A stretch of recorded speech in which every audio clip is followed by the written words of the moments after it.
नमस्कार साथियों, स्वागत है आप सभी का हमारे और आपके YouTube चैनल एसएससी लैब पर। तो आज के इस वीडियो में हम देखने वाले हैं एसएससी एमटीएस 2025 के एग्जाम्स का कंप्लीट सिलेबस। कब आने वाली है ये भर्ती, क्या पढ़ना होता है, कितना पढ़ना होता है, किस सब्जेक्ट में, ये सारी बातें करने वाले हम आज के इस वीडियो में। तो इस वीडियो को एंड तक जरूर देखिएगा और आप में से जितने भी स्टूडेंट आज पहली बार आए हैं हमारे चैनल पे, तुरंत सब्सक्राइब करिएगा चैनल को, क्योंकि इसी तरीके के एसएससी के सारे एग्जाम से रिलेटेड इंटरेस्टिंग कंटेंट हम डेली लेके आते रहते हैं आपके साथ। तो आइए चलिए शुरू करते हैं। सबसे पहले हम एसएससी एमटीएस की डेट के साथ।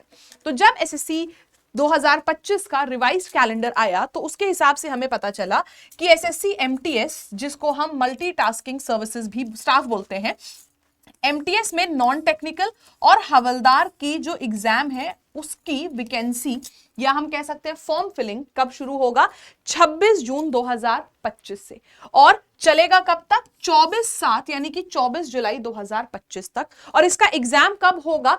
20 सितंबर 2025 से लेके 24 अक्टूबर 2025 तक, यानी कि कुल एक महीने से ज्यादा इसकी परीक्षा चलती है, क्योंकि यहाँ पे नंबर ऑफ फॉर्म्स बहुत ज्यादा होते हैं। क्वालिफिकेशन होती है, अब देखो एमटीएस है तो क्वालिफिकेशन हमारी होती है मैट्रिकुलेशन यानी कि 10th पास। तो 10th पास वाला जो भी स्टूडेंट है, वो सारे स्टूडेंट्स जो किसी भी गवर्नमेंट एग्जाम की तैयारी कर रहे हैं वो हमारा एमटीएस का फॉर्म भरते हैं। तो नंबर ऑफ फॉर्म्स बहुत ज्यादा भरे जाते हैं, जिस वजह से कंपटीशन भी बहुत ज्यादा बढ़ जाता है और जिस वजह से आपके जो एग्जाम है वो भी काफी लंबे समय तक चलते रहते हैं। तो हम कह सकते हैं कि 20 सितंबर से हमारी परीक्षा शुरू हो जाएगी एमटीएस की। अब 20 सितंबर से अगर परीक्षा शुरू है तो उससे पहले आप थोड़ी सी जरूरी चीजें जान लीजिए। एलिजिबिलिटी होती है 10वीं पास, जैसे कि मैंने अभी आपको बताया। 18 से लेकर 25 वर्ष तक होती है आयु मांगी जाती है, और हवलदार पोस्ट के लिए मांगी जाती है 18 से लेकर 27 वर्ष तक की आयु। अभी बताया नॉन टेक्निकल एंड हवलदार दोनों ही पोस्ट होती हैं। नॉन टेक्निकल के लिए 18 से 25 और हवलदार के लिए 18 से 27 वर्ष तक की आयु मांगी जाती है। इसके अलावा अगर हम बात करते हैं वैकेंसी की, तो वैकेंसीज जो हमको देखने को मिली है 2022 में वो थी 11,994, यानी कि 12,000 के करीब। फिर यहां पे आ गई सिर्फ इतनी वैकेंसी। फिर 2024 में बढ़ी है वैकेंसी। अब हम फिर एक्सपेक्ट कर रहे हैं कि वैकेंसी अब की बार कम आएगी, और जहां तक हमारा मानना है कि 3,500 से 4,000 तक वैकेंसीज हमको देखने को मिल सकती है। लेकिन अभी ये श्योर नहीं है, ये श्योर तब होगा जब 26 जून को इसका ऑफिशियल नोटिफिकेशन आएगा, तब कितनी वैकेंसी है इस बारे में हमें पूरी जानकारी मिल जाएगी। फिर आगे बढ़ते हैं। अगर हम बात करते हैं कि इस एग्जाम में करना क्या होता है, तो सबसे पहला होता है पेपर ऑब्जेक्टिव टेस्ट, यानी कि जहां पे हम लोगों का एग्जाम होता है, रिटन एग्जाम, जिसको हम कहते हैं कंप्यूटर बेस्ड एग्जाम, सीबीई। ठीक है, ऑनलाइन परीक्षा होती है। सेकेंड फेज होता है हमारा physical efficiency test and physical standard test. और आज हम बात करेंगे इस ऑब्जेक्टिव टेस्ट के बारे में, जहां पे हम देखेंगे कि हमें क्या क्या पढ़ना होता है, कितना कितना पढ़ना होता है।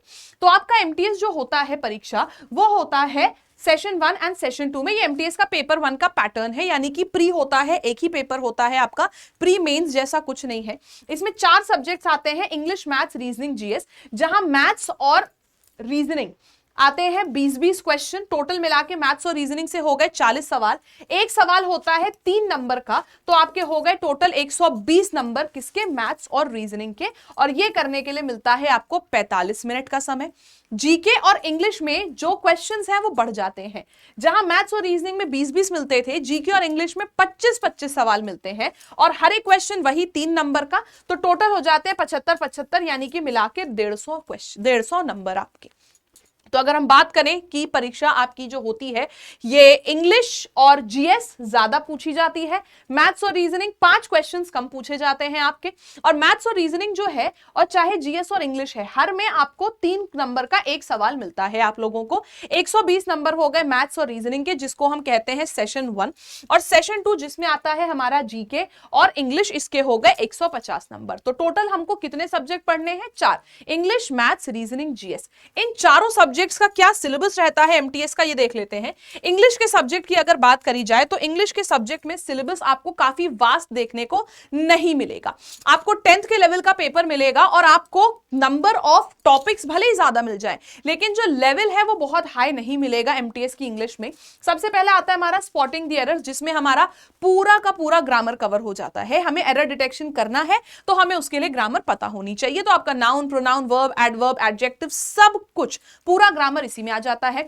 फिल इन द ब्लैंक्स, इसमें आप लोगों को वोकैब और ग्रामर दोनों से ही रिलेटेड क्वेश्चंस पूछता है। सिनोनिम एंटोनिम पूरा का पूरा वोकैबुलरी है। स्पेलिंग टेस्ट आता है, idiom phrases, one word substitution, reading comprehension ये जरूर आता है आपका पेपर में। क्लोज टेस्ट ये भी जरूर आता है और ये स्टूडेंट्स को थोड़ा डराता भी है। पैराजम्बल्स जरूर पूछा जाएगा। फिल इन द ब्लैंक्स हम ऑलरेडी देख चुके हैं। मल्टीपल मीनिंग वाले वर्ड्स, एरर से डिटेक्शन वाले वर्ड्स हमारे जो आ जाते हैं, और कुछ मिसलेनियस क्वेश्चंस, कुछ नए प्रकार के क्वेश्चंस हमको देखने को मिल सकते हैं, जैसे कि हमको सेंटेंस रिप्लेसमेंट देखने को मिल सकता है। तो कुछ अलग से मिसलेनियस क्वेश्चंस हमको देखने को मिलेंगे, यानी कि जो 25 सवाल आपके रीजनिंग के बनेंगे वो सिर्फ और सिर्फ इन टॉपिक्स को लेके बनते हैं। तो इंग्लिश का जो 25 सवाल जो इंग्लिश के बनेंगे वो सिर्फ इन टॉपिक्स को लेके बनेंगे। इंग्लिश का सिलेबस काफी कम है, लेकिन इसी जगह पे अगर मैं बात करती हूं, हमारे ये सारी चीजें हम देख चुके हैं। हाँ, इंप्रूव, सेंटेंस इंप्रूवमेंट पूछा जाता है, एक्टिव पैसिव पूछा जाएगा, वन वर्ड सब्स्टिट्यूशन देख लिया, एक्टिव पैसिव, डायरेक्ट इनडायरेक्ट ये दो चीजें हमने नहीं देखी थी। सेंटेंस इंप्रूवमेंट आएगा आपका, और पैराग्राफ कंप्लीशन भी आपको, जिसको हम क्लोज टेस्ट के फॉर्मेट में बोलते हैं। कुछ लोग उसको पैराग्राफ कंप्लीशन बोलते हैं, कुछ लोग उसको क्लोज टेस्ट बोलते हैं। तो ये हो जाता है आपके इंग्लिश का सिलेबस।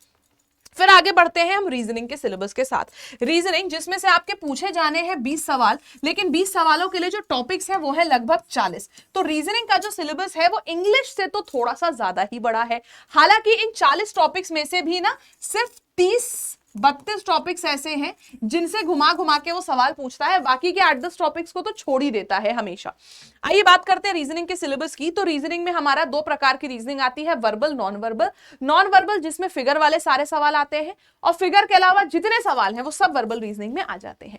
जैसे कि हमारा एनालॉजी हो गया, ऑड वन आउट हो गया, कोडिंग डिकोडिंग हो गया, सीरीज हो गया, missing number, statement conclusion, syllogisms, blood relation, Venn diagram, sitting arrangement, direction, arithmetic reasoning, ये टॉपिक्स आते हैं हमारे। आगे बढ़ते हैं, cubes and dice, mathematical operations, word arrangement, clock, calendar, अब यहां तक हमारे आ गया पूरा का पूरा वर्बल। इसके आगे आ गया हमारा नॉन वर्बल सीरीज जो आती है, नॉन वर्बल फिगर वाली series, figure counting, paper cutting folding, embedded figure, figure completion, mirror image, water image, ये सारे टॉपिक्स हो जाते हैं हमारे नॉन वर्बल रीजनिंग के। और यहां जो मैंने 21 टॉपिक्स दिखाए हैं, ये 21 वही मेजर टॉपिक्स हैं जो आपके एग्जाम में पूछे जाते हैं। इसके अलावा और टॉपिक्स जो है वो नहीं पूछे जाते। अब हाँ, आप कहोगे मैम अभी तो आपने 30-40 टॉपिक्स बताए थे, तो क्या है एनालॉजी की जब मैं बात करूं तो एनालॉजी हमारी 3-4 प्रकार की आने लगती है। एक आती है नंबर एनालॉजी, एक लेटर, एक वर्ड, और एक आती है सेट वाली एनालॉजी।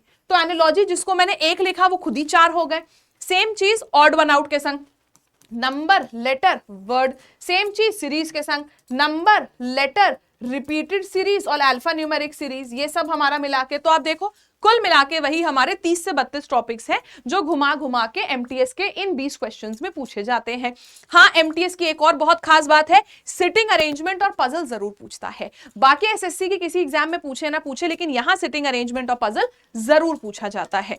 ये हो गया हमारा रीजनिंग का सिलेबस। फिर आता है जीके जीएस। देखो जीके जीएस एक ऐसा समुंदर है जिसमें तुम जितना पढ़ लो तुम्हें लगेगा यार अभी और कुछ बचा है पढ़ने को। तो जीके जीएस का सिलेबस सबसे ज्यादा वास्ट होता है, क्योंकि यहाँ पे टॉपिक्स नहीं, यहाँ पे पूरा का पूरा एक सब्जेक्ट है। अगर मैं कहूँ सीरीज एक टॉपिक है, लेकिन जीएस की बात करूं हिस्ट्री एक पूरा का पूरा सब्जेक्ट है। तो खैर यहाँ पे हिस्ट्री, पॉलिटी, ज्योग्राफी, इकोनॉमिक्स, ये सारी चीजें तो चलती ही हैं। इसके साथ ही साथ स्टैटिक जीके आप लोगों का पूछा जाता है, जिसमें कि स्पोर्ट्स आ गया। फिर आपके बाद साइंस पूछा जाता है, physics, chemistry, bio, current affairs. Static GK में ये आपका general policy, scientific research, awards and honours, ये सारी चीजें हमारी स्टैटिक जीके में आ जाती हैं। तो मतलब मोटा मोटा अगर बात करी जाए, history, polity, geography, economics, science और करंट अफेयर्स, इसके अलावा स्टैटिक जीके, ये पूरा का पूरा सिलेबस है जीके जीएस का। फिर आता है मैथ्स का सिलेबस, जो सबसे ज्यादा बड़ा है, सबसे बड़ा मैथ्स का सिलेबस है। और आते सिर्फ 20 क्वेश्चंस हैं, आते सिर्फ 20 क्वेश्चंस हैं, लेकिन सिलेबस फिर भी सबसे बड़ा है यहाँ पे।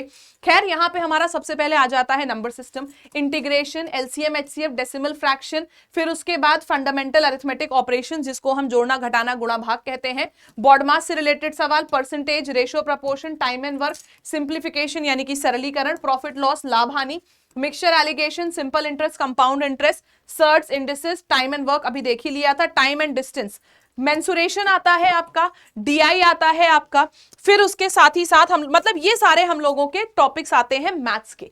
ये हमारा पूरा का पूरा मैथ्स कवर करता है। आप लोगों को ट्रिग्नोमेट्री के भी कुछ क्वेश्चंस कभी कभी देखने को भले मिल गए हो तो मिल गए हो। मेजरली यहाँ पे अरिथमेटिक का बोलबाला रहता है थोड़ा सा। अरिथमेटिक आप अच्छे से प्रिपेयर कर लो, आराम से आप मैथ्स अच्छे से निपटा लोगे। तो ये हमारा पूरा का पूरा सिलेबस है मैथ्स का। तो ये हमने आज की वीडियो में क्या देखा, हम लोगों ने इंग्लिश, मैथ्स, रीजनिंग और जीएस में क्या इंपॉर्टेंट टॉपिक्स हैं जो पढ़ने हैं और क्या सिलेबस है ये पढ़ना है, ये हमने देखा। लेकिन कैसे पढ़ना है आइए अब ये जान लेते हैं।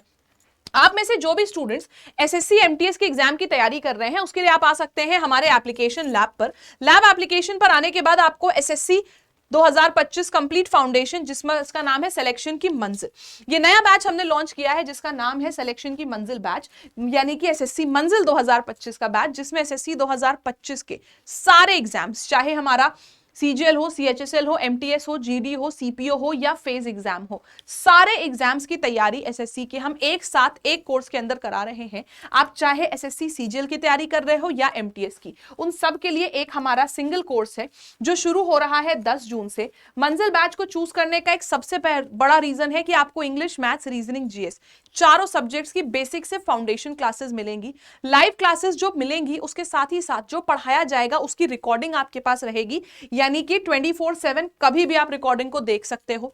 उसके अलावा क्लास में जो पढ़ाया जा रहा है उसके नोट्स मिलेंगे, पढ़ाए जाने में जो डाउट आ रहा है उसके लिए डाउट सेशंस भी मिलेंगे आपको टीचर के साथ, और आप लोगों का एकदम प्रैक्टिस ओरिएंटेड अप्रोच यहाँ पे सिखाई जाएगी। ये सब कुछ आपको मिलने वाला है 300 से ज्यादा घंटे की live classes, PDF, notes, strategy sessions, practice test, bilingual teaching, English Hindi दोनों में होगा। क्लास जो पढ़ाई जाएगी वो रिकॉर्डेड भी आपको मिल जाएगी, और उसके बाद पूरा सिलेबस खत्म होने पर एक फाइनल रिवीजन सीरीज भी आपकी चलाई जाएगी इस बैच के अंदर। वैसे तो ये बैच 10 जून से शुरू होने वाला है, इसीलिए इस पर आया एक बहुत ही स्पेशल ऑफर। 7270 रुपए के मिलने वाला ये बैच आपको 1599 में मिल रहा है, और अगर इस पे भी आप लैब 312 कूपन कोड का इस्तेमाल करते हो तो आपको ये बैच और कम दाम पे मिल जाएगा। तो लैब 312 कूपन कोड का यूज करके आप ये सिलेक्शन की मंजिल बैच देख सकते हैं।